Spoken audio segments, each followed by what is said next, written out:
a peur de mourir, il a hyper faim, il a peur de mourir. Bien évidemment, c'est naturel de vouloir quoi? Préserver sa vie. Mais là, quand la mort va frapper, tu ne pourras pas reculer ce délai d'une seule seconde. Tu ne pourras pas négocier avec l'ange de la mort une fois qu'il viendra prendre ton âme. Mes frères, mes sœurs, l'imam al-Qurtubi, rahimahullah, dans son livre Al-Tafkira, il a dit des choses qui secouent les cœurs. Il a dit, imagine-toi mon frère, lorsque les livres seront distribués. Parce que le jour du jugement, on va te remettre un livre. Ce livre, il y a quoi dedans? Vous le savez? Ouais? Il y a nos actions. Soit on va le prendre de la main droite, soit de la main gauche. Celui qui le prend de la main droite, c'est qu'il a quoi? Il a réussi. C'est bon, c'est le succès, n'est-ce pas? C'est le paradis. Et celui qui l'a de la main gauche, c'est la catastrophe pour lui. C'est le châtiment. Et bien regardez, subhanallah.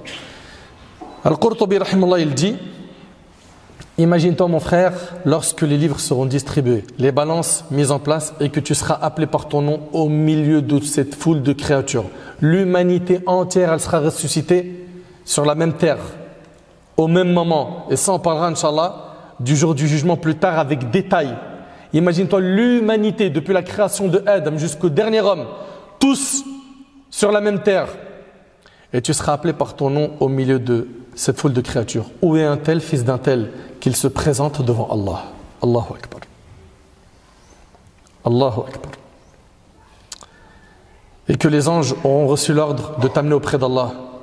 La ressemblance des noms avec le tien et celui de ta famille n'empêchera pas les anges de t'amener dès lors qu'ils savent que c'est bien toi qu'on demande. Parce qu'il est possible que le jour du jugement, il y en ait plusieurs qui ont le même prénom et le même nom de famille. Mohamed Abdullah. Ils sont plusieurs à s'appeler comme ça. Son nom de famille, c'est Abdullah. Et bien le fait qu'il y ait des ressemblances dans le nom n'empêchera pas les anges de savoir que c'est de toi dont il s'agit. Et ils viendront te chercher. L'appel parviendra directement à ton cœur. Et tu sauras que c'est de toi qu'il est question. Alors tu trembleras de tous tes membres. Ta couleur changera et tu perdras la tête. Ils traverseront les rangs avec toi pour te présenter à ton Seigneur et te placer devant lui. Allahu Akbar. Tout le monde lèvera les yeux vers toi pendant que tu seras entre les mains des anges. Tu auras perdu la tête et ta terreur se sera accrue parce que tu sauras où l'on t'amène.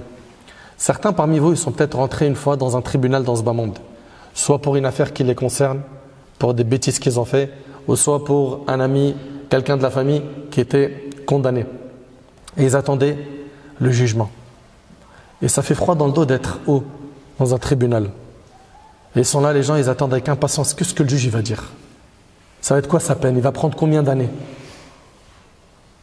Mais là, on parle du jour du jugement. Là où ni avocat, ni piston, ni rien de tout ça ne te sera utile. C'est-à-dire, c'est toi, est-ce que tu as préparé comme bagage, comme bonne et mauvaise action?